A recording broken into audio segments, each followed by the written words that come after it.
Altogether, we were 14. 14? 14 children my father and mother had. I was the 13th one. My father came to this country, and then he came alone, and he left my mother in Italy, and he sent for her after 2 years that he was here. Then she came to this country by herself with the old ship. It took her. It took them 30 days to get here from Italy to this country. I had one sister, Jessie. She was the oldest one, and I had 4 brothers, and I had another sister that died when she was 15 years old. Of course, a lot of them died when they were in the old country in Europe. Oh. My father and mother were married in Europe, and they lost, I don't know how many, 2 or 3 kids over there. Oh. Before they came to this country. He worked for the city for most of his life when he moved here. Well, he was 83 years old when he died, but what he had, I really don't know. He was laid up for about a couple of weeks, 2 or 3 weeks in bed. Oh, really? And then I was right next to him when he passed away. I was holding his hand. She was only 62 years old when she died, my mother.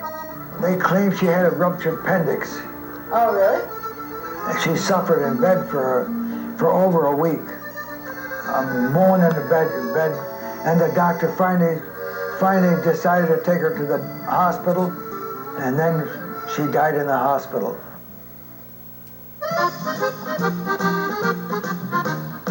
When I was 6 months old, my father moved to Batavia, 109 Hutchins Street. We lived. That's when I was a kid. That's what I was born in Alden, New York. Alden? Alden, New York. I was born in Alden, New York.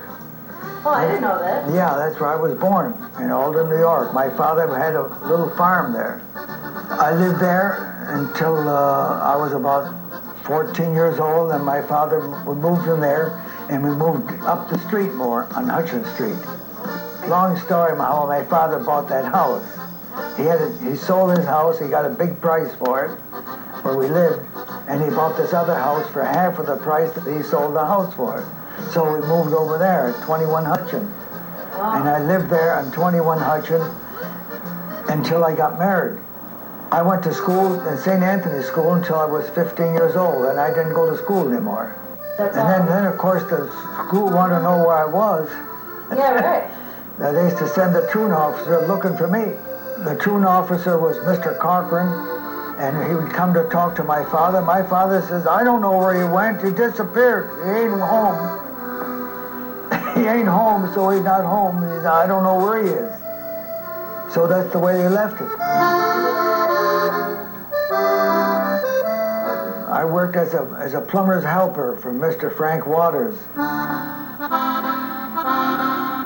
He had a little shop on South Main Street. I worked for him for 5 or 6 years, learning the plumbing business. And most of the time he didn't pay me. My father says, don't worry about the money, learn the trade. He never paid you? Once in a while he'd pay me, give me $5. I was not on no salary. He was supposed to pay me 25 cents an hour, but I never got it. So then from there I went to Gold's Hardware. Gold had a big plumbing shop. It was a big advancement for me because I got 75 cents an hour. And you were getting paid now. And I got paid. So I stayed there with Gold till the war broke out. So I worked in the Dolars as a maintenance man. I was in Dolars for 2 weeks and I quit.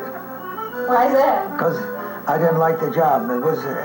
My job was doing nothing there, and I wanted a job to work. Yeah. So they wanted me to do a job. My job was just walking around from one place to another with a wrench on my shoulder, just to show that I was doing something. Oh, I didn't like that. So I didn't like that. I says, if you can't, I come here to do work. I said, if I can't get a job to work, I said, I don't want to stay here. So I went back to Gold again. Gold gave me a raise. He gave me $2 an hour then. So I stayed with Gold until till I decided to go out and try my examinations for a plumbing license.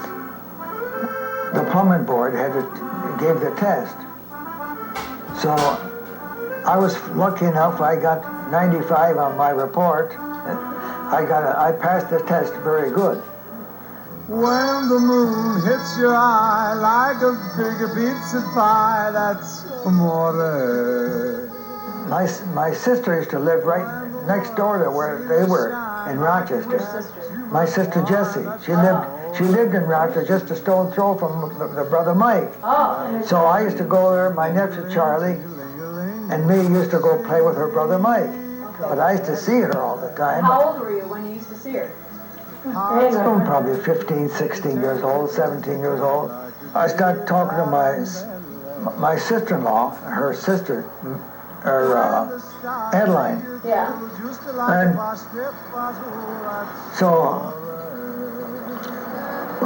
she said, well, of course, Adeline used to think the world of me all the time. She says, how would you like to go with my sister? Well, I said, I never thought about it. So when she asked me, I said, well, how would you like to go with my sister? Well, I says, you think she would like me? She said, she probably would love you. Back in old Napoli, that's amore. Adeline they was going to take her out to the movie. Took her out to the movie, and then they stopped and picked me up, and I sat in the back with her in the car, and got a little acquainted with her. Oh, okay. So then, of course, after that, I fell in love with her. She was a pretty girl, and I was not that easy to fall in love with a girl, because I went in love with a lot of them, but none of them suited me. Wasn't pretty enough for me. No? But she was. Yeah. My father had to go and propose for me. Your father did. My father had to go and ask her father. They come up one Sunday that I wanted to go with her daughter. I wanted to marry his daughter. That's the way they used to do it those days. My father had to go and ask her father. Mm-hmm. And what was the answer? And, well, her father didn't give her the answer right away. He says, I'll think it over and I'll let you know next week. Her father accepted me because her father knew me through Adeline and Charlie, because I used to always go to Rochester with them all the time, and he knew me through her, through them. Then she put her foot down. She wanted to go out with me alone. There was no soap. No? How come? The first time I took her out, I had to take all the girls out. I had to take Laura, Rosie, and her stepsister and her to the movie. All? There was a movie right there, just stone throw from their store. I had to take them all to the movie with me. And then she put her foot down. She says, if I can't go out with him alone, I don't want to go with him anymore. So one day I went up and picked her up, and I drove to Batavia with her. I took her to Batavia with me. Did he know that? He didn't know it. I just went and picked her up because we were supposed to be going to a movie. Yeah. So I picked her up, I drove her to Batavia. They were all surprised to see me with her in Batavia. Well, we went together, 7 or 8 months is all. Only 7 or 8 months? That's it? all. That's all. That's not very long, is it? No, well, we knew what we wanted. We knew what we wanted. Yeah. We knew that we were meant for each other at that time. Yeah. So I said, why wait?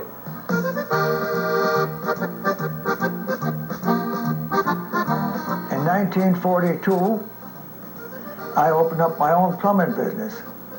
So then I cleaned up the hen house, and I used the hen house for my shop. In 1945, I think I hired my nephew to work for me. Who's that? Charlie Pirro. Okay. Chuck Pirro. Yeah. I needed work, so he wanted to get out of school, and he didn't want to go to school, continue school, so he came to work with me. Okay. And then he learned the plumbing business through me. And then it went on, and then my kids Charlie used to come with me, even when he got through with school, at 14 years old, he used to come with me all the time on jobs. And he actually started when he was 14 years old, learning the plumbing business. So he used to be my runabout, running the truck and get this and get that. And that's the way he learned what all the materials were. Yeah. And then, of course, then your father come along, and my business was so good I needed more help. And so your father come to work with me too. So we were taking on a lot bigger jobs.